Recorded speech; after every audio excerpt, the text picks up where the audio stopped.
محمد وعلى آله وصحبه ومن تبعهم بإحسان إلى يوم الدين أما بعد সম্মানিত দূরের ও কাছের দর্শক ও শ্রোতা মণ্ডলী, আল্লাহ রাব্বুল আলামিনের অশেষ মেহেরবানিতে আজ আমরা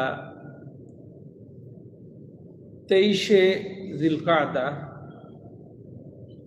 1447 হিজরি মোতাবেক 10ই মে 2026 রোজ রবিবার রিয়াদস্থ দিরা ইসলামিক সেন্টার কর্তৃক আয়োজিত জাররাদিয়া আল রাজি মসজিদ থেকে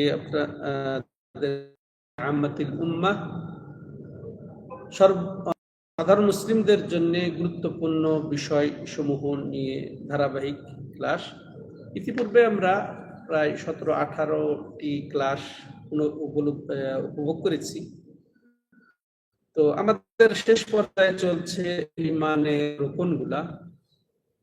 তো ইতিপূর্বে আমরা ইমানের পরিচয়, হাকিকত ও ইমান তিনটি বিষয়ের সমষ্টি, এরপরে ইমানের 6টি রুকন, এর ধারাবাহিক বয়ান চলছে।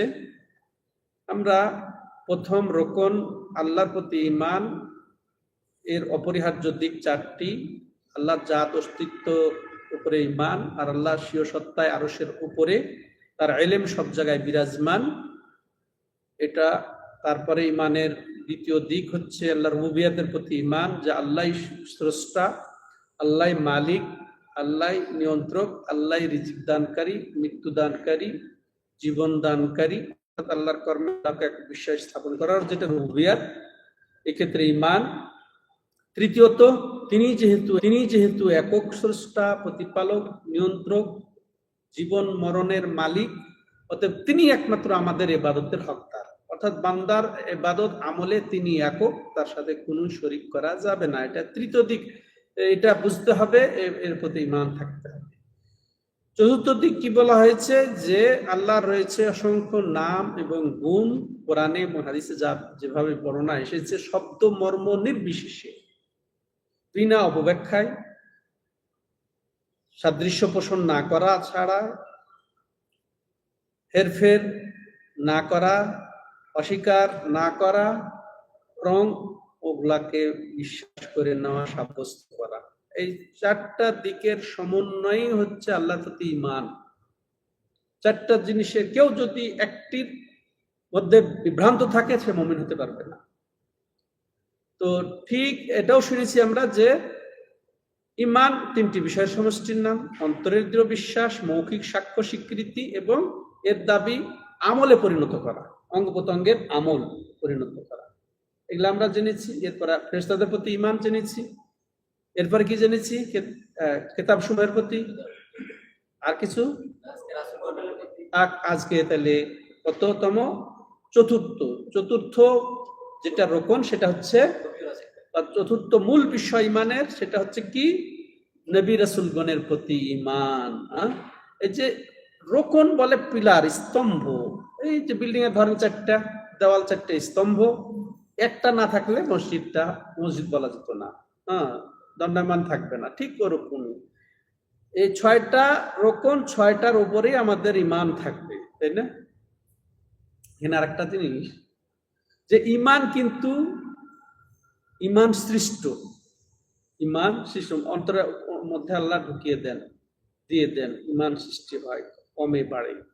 তো এটা তো আল্লাহর প্রতি ঈমান। তারপরে ফেরেশতাদের প্রতি ঈমান,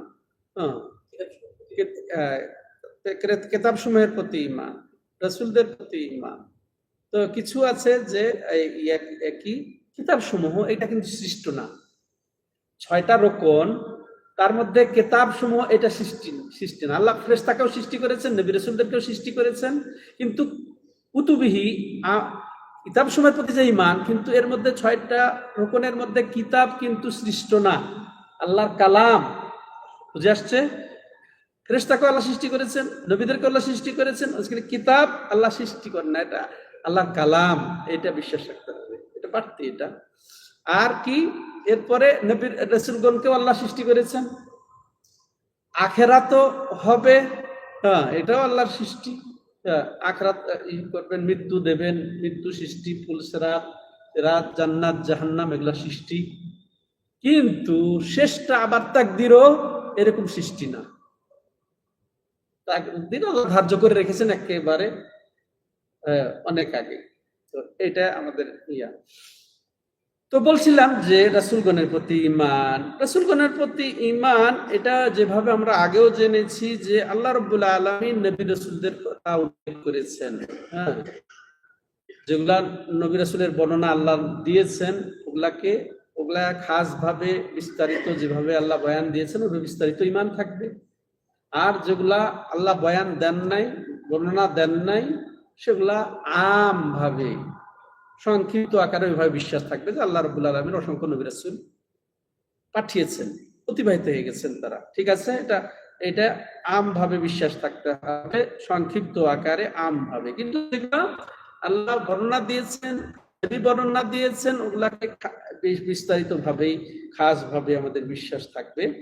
তাহলে আল্লাহ রাব্বুল আলামিন কোরআনে পাকে অনেকের বর্ণনা দিয়েছেন। তারও সংখ্যা হচ্ছে 25। আল্লাহ কোরআনে যে সমস্ত নবী রাসূলের বর্ণনা দিয়েছেন সংখ্যা কত?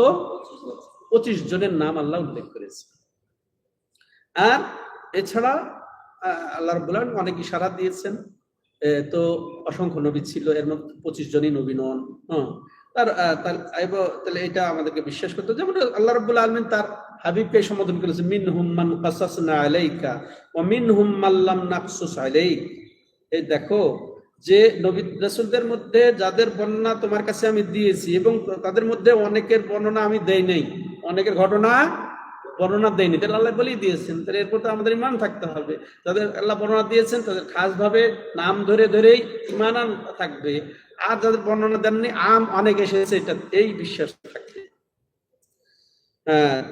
তাহলে এইখান থেকে স্পষ্ট আমরা পেলাম। তার মধ্যে নাম সহ আল্লাহ বর্ণনা দিয়েছেন, তাই না? নাম সহ বর্ণনা দিয়েছেন, অনেক নাম্বি এসেছেন। তো সে সংখ্যা অবশ্য কম নয়। সে সংখ্যা কম নাই। তো যেগুলার নাম বর্ণনা এসেছে, যেগুলা সুন্নতে এসেছে, তো আল্লাহ এগুলা বর্ণনা দিতে হবে। তো যেগুলা বলছিলাম যে কিছু আছে একেবারে বিস্তারিত বর্ণনা, কোন নবী রাসূলের বিস্তারিত বর্ণনা এসেছে। যেমন আদম আলাইহিস সালামের অনেক বর্ণনা আমরা জেনেছি, তাই না? যে আদম আলাইহিস সালামের সৃষ্টি সম্পর্কে, তার সৃষ্টি করার পরে কি বললেন হাওয়া আলাইহিস সালাম, এগুলা বর্ণনা এসেছে না? তো বিস্তারিত যেভাবে বর্ণনা এসেছে ওইভাবে আমাদের ঈমান থাকবে। তেমনি নূহ আলাইহিস সালামের বর্ণনা, নূহ আলাইহিস সালামের ঘটনা, প্লাবন, তাই না, কিস্তি, এগুলা বর্ণনা এসেছে না? তার পুত্র কেনান, এগুলা বর্ণনা, এগুলা আমাদের ওইভাবে বিশ্বাস করতে হবে। কিন্তু এগুলোর ব্যাপারে আমাদের চলবে না, যুক্তি খাটিয়ে এগুলা বর্ণনা করা চলবে না, বাড়ানো যাবে না। তো এরপরে ইব্রাহিম আলাইহিস সালামের কথা, মুসা আলাইহিস সালামের কথা, ঈসা আলাইহিস সালামের কথা আসছে না, আসে নাই? ইসমাইল আলাইহিস সালামের কথা এগুলা এসেছে। ইউসুফ আলাইহিস সালামের কথা, ইউসুফ নামে একটা সূরা আছে, তাই না? ইব্রাহিম আলাইহিস সালাম সূরা আছে একটা। তো এগুলা বিস্তারিত, যেগুলা ওই বিস্তারিতই আমাদের ঈমান আনতে হবে তাদের ব্যাপারে। তো এরপরে সুন্নতে যেগুলা বিস্তারিত এসেছে অর্থাৎ হাদিসে, সেগুলো আমাদেরকে বিশ্বাস করতে হবে। আর এটাও মানতে হবে, বুঝতে হবে যে আল্লাহ রাব্বুল আলামিন এই সমস্ত নবী রাসূল পাঠিয়ে তাদের দায়িত্ব দিয়েছেন তার রিসালাতকে পৌঁছে দেওয়ার।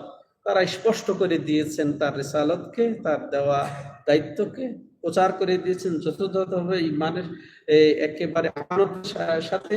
এবং তারা কোনো একটা ভালো কাজ, নেকির কাজ বাদ দেন নাই যে সেটা তারা বলে যান নাই তাদের উম্মতকে, সব স্পষ্ট করে দিয়েছে। তেমনি ভাবে কোন একটা গুনার কাজ সম্পর্কে যে সতর্ক করেন নাই এমনটি হন নাই।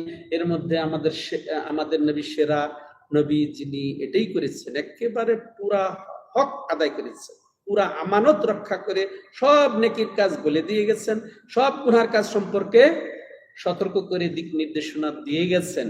অতএব এই ক্ষেত্রে আমাদের আর কোনো যোগ বিয়োগের প্রয়োজন হবে না। সে যে বলে দিয়েছেন এটা হচ্ছে সুন্নাত, আর যেটা সুন্নাত এটা আবার কেউ যদি এর বাড়িয়ে করে সেটা কি হবে? বিদআত। আমরা বাড়াতে যাব না। যেসব সালাত এসেছে, যেসব সিয়াম এসেছে, দোয়া এসেছে, জিকির এসেছে, তো এগুলা যেগুলা রাসূলুল্লাহ সাল্লাল্লাহু বলে গেছেন ওর মধ্যে থেকে যেতে হবে। তো গুনার ক্ষেত্রেও সেরকম এইগুলা বুঝবো আমরা, সবকিছু বলে দিয়েছেন তারা। তো সম্মানিত দর্শক ও শ্রোতা মণ্ডলী, তেমনই আমাদেরকে এটাও বিশ্বাস করতে হবে যে আল্লাহ রাব্বুল আলামিন এক নবীর উপরে আরেক নবী, এক রাসূলের উপরে আরেক রাসূলের প্রাধান্যও দিয়েছেন, কিছু পার্থক্য, কিন্তু খোদ জাতগত সত্তাগত রাসূলদের প্রতি ঈমানে আমাদের কমতি করা যাবে না। হ্যাঁ, লা নুফাররিকু বাইনা আহাদিম মির রুসুলি, ঈমানের ক্ষেত্রে আমরা পার্থক্য করব না। ঈমান, উনি রাসূল উনিও রাসূল, উনি নবী উনিও নবী, কিন্তু মর্যাদা আলাদা জিনিস, তাই না? মর্যাদা ফজিলত আলাদা জিনিস, ওটা আল্লাহ বার করে দিয়েছেন, একজনের উপর আরেকজন করেছে। কথার কথা, আমরা সবাই মানুষ, এটাতে কোনো বিশ্বাসে কমতে না না, ও হতে পারে জিন, ও হতে পারে ফেরেশতা, এরকম করলে হবে? মানুষ হিসেবে আমাদের এটাতে কোনো তারতম্য করা যাবে না। কিন্তু হ্যাঁ, আমাদের একজনের মধ্যে আরেকজন আল্লাহ কত বড় করে দিয়েছেন, বড় অলি, যে যত বড় মুত্তাকি সে আল্লাহর কাছে তত বড় অলি। রাসূলগণ এরকম, তাই না? রাসূলগণ এরকম, তো এরকম পার্থক্য করে দিয়েছেন আল্লাহ রাব্বুল আলামিন। তো সম্মানিত দর্শক শ্রোতা বললে তো তিলকা রাসূল ফাদ্দালনা বা'দাহুম আলা বা'দ, যে রাসূল যত অতিবাহিত হয়েছেন সবগুলার কি একজনের উপরে আমি আরেকজনের প্রাধান্য দিয়েছি। হ্যাঁ, ওয়ালাকাদ ফাদ্দালনা বা'দান নাবিয়িনা আলা বা'দ, আরেক জায়গায় আল্লাহ এটাই এরকমই বলেছেন। তো তাহলে বোঝা যাচ্ছে যে বহু নবী রাসূল এসেছেন, তার মধ্যে কতিপয়কে আল্লাহ প্রাধান্য দিয়েছেন, তার মধ্যে উলুল আযম মিনার রুসুল। হ্যাঁ, আল্লাহ রাব্বুল আলামিন তাদের কথা বিশেষভাবে উল্লেখ করেছেন যে উলুল আযম কিছু ছিলেন, তারা একেবারে আম্বিয়া কেরাম সবাই উলুল আযম, তার মধ্যে প্রাধান্যপ্রাপ্ত উলুল আযম কয়জন? এক হাতের আঙ্গুল, কত? 5 জন সেরা রাসূল অতিবাহিত হয়েছে। ঠিক আছে? তো তাদের মধ্যে নূহকে প্রথম রাসূল ধরা হয়, ওটাই কোরআনে ভাবে তাকে রাসূল হিসেবে আল্লাহ প্রথম অভিহিত করেন। তারপরে ইব্রাহিম আলাইহিস সালাম, তারপরে মূসা আলাইহিস সালাম, তারপরে ঈসা আলাইহিস সালাম, তারপরে আমাদের নবী সাল্লাল্লাহু আলাইহি সাল্লাম। যদি আগমনের দিক থেকে আমাদের রাসূল লাস্টে, কিন্তু মর্যাদার দিক দিয়ে ফার্স্টে। ঠিক আছে? শেষ নবী সেরা নবী, শ্রেষ্ঠত্বের দিক দিয়ে